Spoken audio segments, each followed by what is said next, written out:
Hello. Hello, હા બોલો સાહેબ. આપણે તમારે પેલું મકાન લાગ્યું. લાગ્યું નહીં સાહેબ, મકાન તો હળગ્યું એમ કહો. આવી સ્કીમ વાલો યાર તમારે કેમ તમારું મકાન તો પાસ થઈ ગયું હતું ને? પાસ નહીં થઈ ગયું યાર. તમે કેવું મકાન પાસ કર્યું સાહેબ? આવું હોય યાર હમુરદું તમે કેમ જોવો તો. કેમ કેમ શું થયું?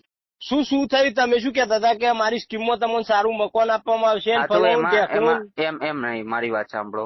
હા, હા તો એમાં જો 3 BHK છે. 3 BHK આખવાનું ચોકણ, રોધવાનું ચોકણ ને ઊંઘવાનું ચોકણ એક અબે રૂમમાં સાલે. યાર સંડાસ ને બાથરૂમ ને બધું માં ભેગું આલ્યું યાર. આવું તો કોઈ ઘર હોય? આ તો રહોડું હોય, ના કરતા તો મોટું હોય યાર. અરે રસોડું તમારું 10 બાય 10 નું હશે. હું 10 બાય 10 નું તમે સ્કીમ તમે પાડી તમને ખબર નહીં પડતી યાર. 10 બાય 10 નું તો આખું ઘર 10 બાય 10 નું થાય યાર. આવડું તો હોતું છે આવડું ઘર ખુલ્યા જેવડું ઘર યાર. તમે રોકન ચોદું બનાવો સાહેબ. તમે હું યાર.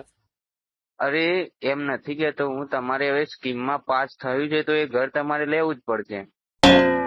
બાર તો હું પૈસા પાછા આપો તમે યાર. સ્કીમ બીમ છે તેલ લેવા અને આવા લોકોના દોડા ના કરશો સાહેબ તમે. હા તો એક કામ કરો, તમારે પૈસા પાછા લેવા હોય તો એના માટે તમારે બીજા 51,000 રૂપિયા અબે ભરવા સાલે. પડશે.